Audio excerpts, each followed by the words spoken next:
It's been 4 years to the month since this happened. I was 36 at the time and had been with my wife Chrissy 35F for 15 years, married for 12. We lived a comfortable upper middle class life and had a 14-year-old daughter. I had two best friends that I had met in college. Eric and Mike. Eric 34M was married to Emily 30F and Mike 34M had gotten divorced from his wife that spring. Through us, Chrissy and Emily had become best friends as well. As a group of 3 couples we had been taking a week-long vacation every summer for a few years at this point. Everything was booked and ready when I broke my ankle 3 days before our travel date. Because of this I decided to not go on the trip, as 1, I was non-weight bearing for 16 weeks, 2, my meds made me extremely tired and sleepy, and 3, I just didn't want to be a burden to everyone else's fun. My wife offered to stay home with me several times but I convinced her to go ahead and go on the trip. Thus, due to divorce and my ankle, the trip ended up just being Chrissy, Eric, Emily, and Mike. D-Day happened on December 7, 2019. Chrissy and Emily had planned a girls' shopping weekend a couple hours away, with a hotel on Saturday night. They got caught because of the Snapchat map thing. That night, after sending my wife a snap of the dog, I flipped to the map only to notice that Mike was in the exact same location as her. There was no reason for Mike to be in that city at all. My mind immediately went to the worst and I began to furiously blow up my wife's phone with calls and texts, but was completely ignored. Knowing Emily should be there as well, I called Eric to see where she was. I told him what I had seen and that I was about to make the drive to confront them, and asked if Emily had made the trip. In the saddest voice he said yes, Chrissy picked her up that morning, and he knew that Mike would be there. For a moment I felt relief. It sounded like Mike and Emily were having an affair and my wife was just a cover. But then he said, they're having a trio. I went totally numb, but he continued to talk and said, I'm sorry, it's not the first time she's been with Mike either, and I've been with her too. My numbness ceased and was replaced by rage. I cussed out and threatened Eric before finally hanging up. I had totally snapped, broke a few things around the house, screamed and cursed everyone. My daughter came out clearly afraid and concerned. She had never seen me like that, and I was hobbling around as I had only been cleared for walking 3 or 4 weeks earlier. Upon seeing her I pulled it together, reassured her, apologized, told her everything was fine, and that I only freaked out because of a work thing. I'm sure she knew that was all. She isn't dumb. Once she went back to her room, I retreated to mine and called Eric. He picked up right away. I told him he better tell me everything right now. He said he wouldn't leave anything out. It started with the vacation back in July. It was basically 5 days, with a travel day on each end. The first day was largely just a chill day around the pool at the Airbnb. It was day 2 when things started to happen.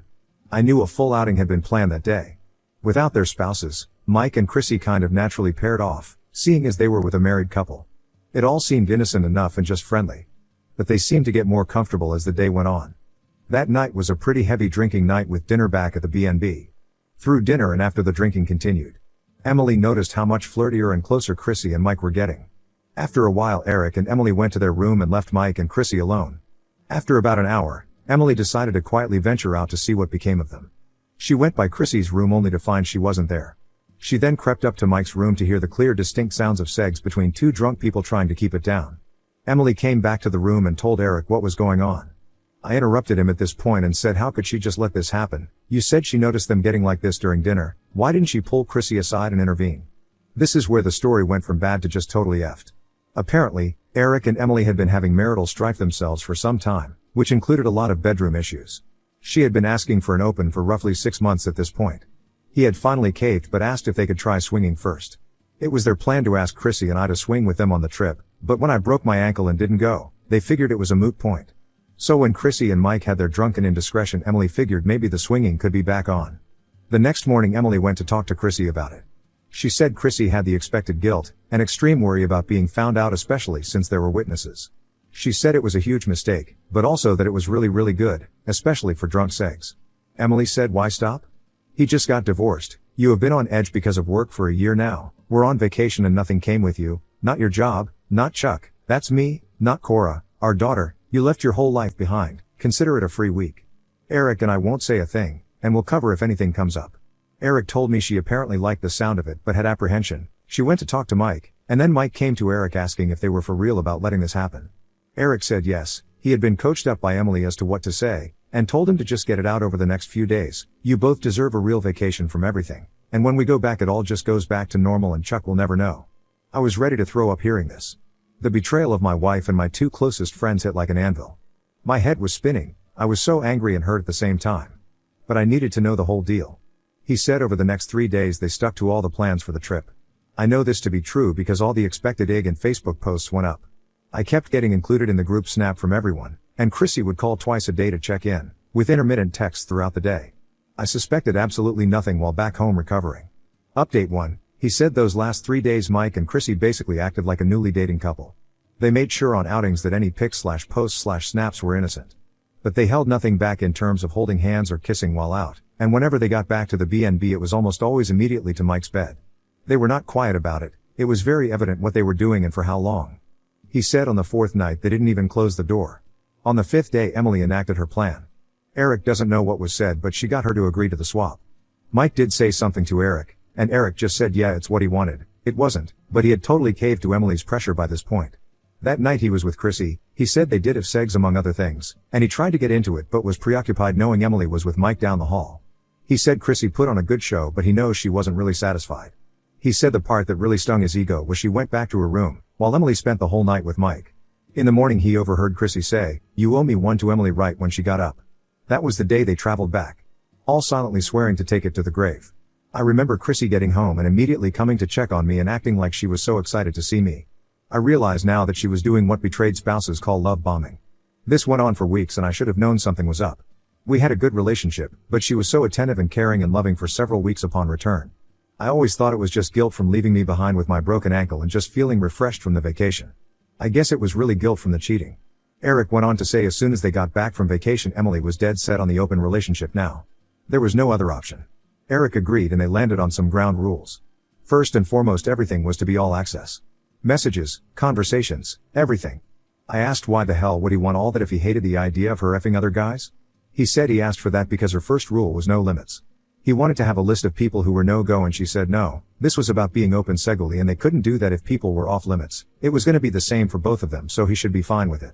If he wanted to try and F her sister he could, and she didn't want coworkers, exes, anyone off her list either. He agreed on the stipulation he knows everything, and has access to everything. He said he did this to collect evidence for his eventual divorce. She resisted at first but when he said he'd expose what happened on vacation she caved. At this point he asked if I wanted all the messages he had. The vast majority of stuff was his wife with other men.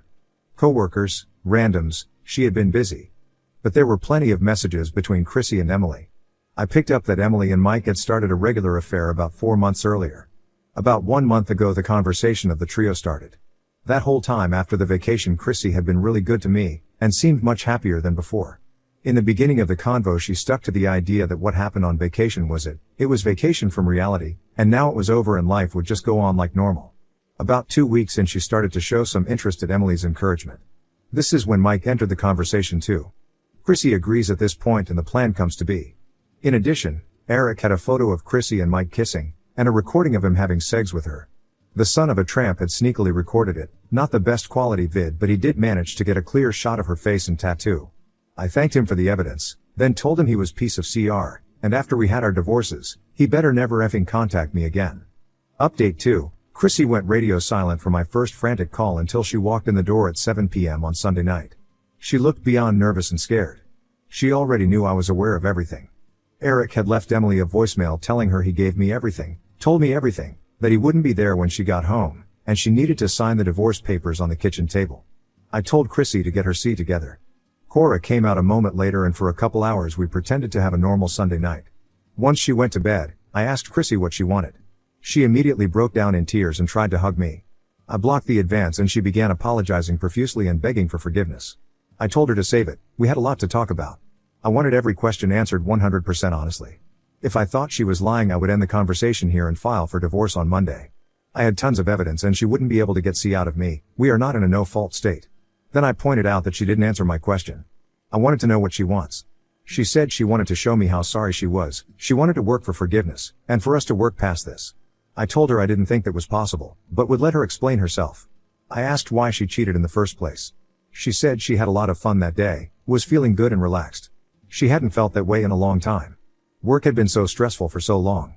She let the moment, the drinks, take over and just went with it. She tried telling me how terrible she felt after but I cut her off. I wanted to know why she kept doing it. It was a totally honest answer. She wanted to and could. Yes, Emily did get in her head a bit, but also she justified it to herself by saying she had already cheated once. What was the difference at this point? The next part was hard to hear as she described what kind of things they did, as it was a total when in Rome thing. Some of it she hadn't done to me in years. I asked if she was unhappy in our relationship and she said no. She said we have a good marriage, she just wanted to feel wild, feel excited. We had gotten somewhat monotonous and this experience was exhilarating. Her plan had been to have this much sex with me, but when I didn't go she at first thought well that's out, but once it was available she let herself get taken by the moment. I then asked about the swapping. She said that was a huge mistake. Emily had talked to her about that on the last full day, and about how they were trying it, and she thought this was even better than Chrissy and I. Emily said it's perfect because she isn't even giving up Chuck, just Mike for one night. She knew Emily complained about sex with Eric and voiced that concern. Emily claimed Eric was doing a lot better in this department, but also kind of flipped the table saying she needed this badly too and since she was gonna cover for Chrissy, this was a great way to repay her. I asked about the trio. Asked why she planned that. Chrissy said she never intended to step out of line again, and swore she was gonna make the most of our relationship going forward. This would explain the weeks of love bombing upon her return. She had been talking with Emily like usual, and she just seemed like she was having the time of her life now that she was open. Chrissy admitted to being a little jealous. Emily had been with several men and Chrissy was living a bit vicariously through her. When Emily started the affair with Mike she knew what she was missing, and became more jealous. For the record I know Mike had a rep in college for being a ladies' man, and if I'm being honest was the best looking of the three of us. He had managed to stay the most fit as he aged and it only improved that post-divorce. Chrissy said when the trio got proposed she really tried to stay strong and not get drawn in, but as the weeks went on she found herself just thinking about that. She told me she caved because Mike was really good, she had never had a trio, and honestly thought she could get away with it. At that point she asked how I figured it out, and I said I didn't have to answer that. I asked why she didn't come right home once she knew I was onto her. She said because, we were just going to do this. I knew this was coming. Is there really a difference between me staying and continuing the segs I planned and running home right away? The end results are the same. I asked her if there was anything else and she said no, she just wanted a chance to earn trust, forgiveness, and to reconcile. I said no, I don't want this anymore, I am hurt, betrayed, and can't stand to look at her. I was going to file for divorce the very next day. Update 3, when I woke Chrissy was still home, she usually was on her way to the office but had taken the day off, anticipating I had done the same thing. Once Cora was off to school, she began her love bombing. I told her I didn't care, I'd already seen all this before. She said she had one more proposal for me. All access to her, all of her stuff, all the time, marriage counseling, she would go to individual counseling, cut off Emily permanently, and she would be an open book at all times for any questions.